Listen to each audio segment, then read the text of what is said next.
कार्तिक मास व्रत कथा महात्म्य छठवां अध्याय।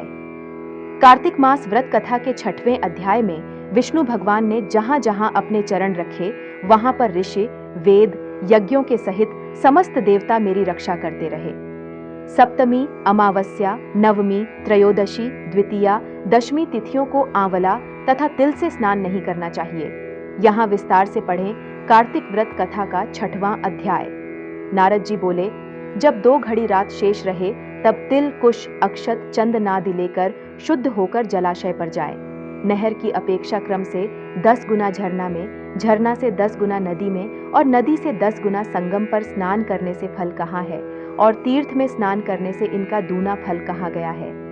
स्नान के पूर्व विष्णु भगवान का ध्यान करके स्नानार्थ संकल्प करे, फिर तीर्थ में उपस्थित देवताओं को क्रमशः अर्घ्य, पाद्य, आचमनी आदि दीजिए। अर्घ्य मंत्रार्थ। हे कमलनाथ, आपको नमस्कार है। हे जल शाही भगवन, आपको नमस्कार है। हे ऋषिकेश, आपको प्रणाम है।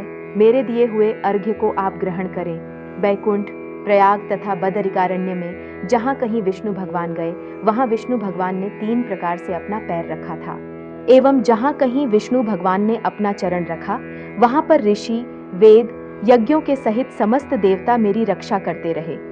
हे जनार्दन, हे दामोदर, हे देवेश, आपको प्रसन्न करने के लिए मैं विधिवत कार्तिक में प्रातः स्नान करूंगा। हे दामोदर, मैं आपका ध्यान और आपको प्रणाम करके इस जगह जल में स्नान करने के लिए जा रहा हूँ। आपकी कृपा से मेरे समस्त पाप नष्ट हो जाएंगे। हे हरे, कार्तिक मास में व्रत तथा विधि पूर्वक स्नान करने वाला मैं अर्घ्य देता हूँ, आप राधिका के सहित ग्रहण करें। हे कृष्ण, हे प्रबल राक्षसों का नाश करने वाले भगवन, हे पाप नाशक, इस कार्तिक मास में नित्य नैमित्तिक कर्मों के द्वारा दिए हुए मेरे इस अर्घ्य को आप स्वीकार करें।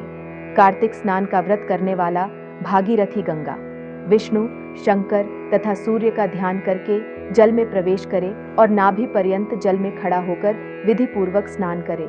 गृहस्थ तेल और आंवले का चूर्ण लगाकर विधवा त्री तथा यति तुलसी के मूल की मृत्तिका तगाकर स्नान करे।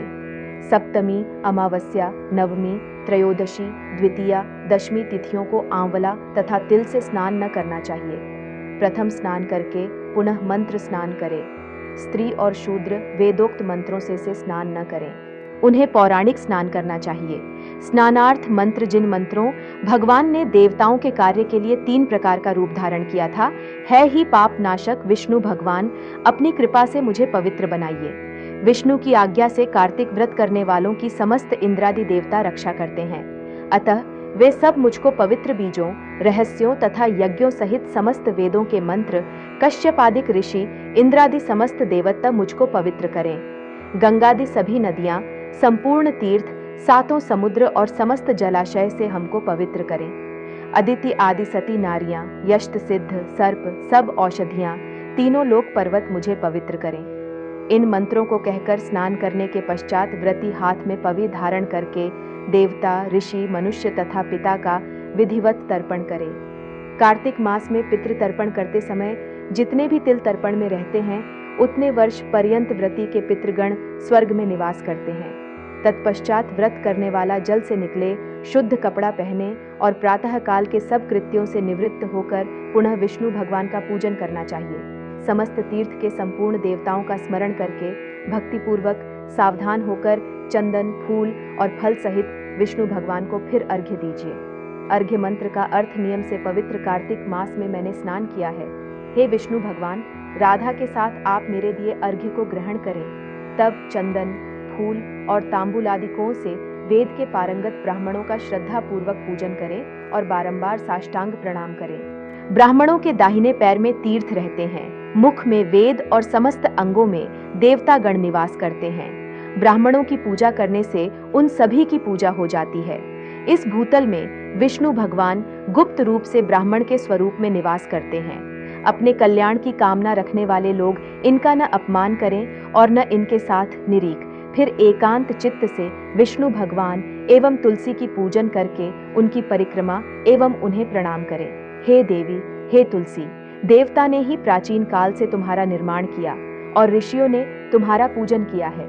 विष्णु की प्यारी तुलसी आपको प्रणाम है, आप मेरे सब पापों का नाश करें। इसके पश्चात स्थिर चित्त से विष्णु भगवान की पुराणों कथा को सुनना चाहिए और भक्ति पूर्वक वेद ब्राह्मणों का पूजन करना चाहिए। इस प्रकार भक्ति पूर्वक जो लोग पूर्वोक्त विधान से कृत्य करता है उसे विष्णु लोक प्राप्त होता है। समस्त रोगों तथा पापों को नष्ट करने वाला, मनुष्य को श्रेष्ठ बुद्धि देने वाला, पुत्र धनारी का साधन, मुक्तिदायक कार्तिक के व्रत के अतिरिक्त कोई उत्तम व्रत इस संसार में नहीं है।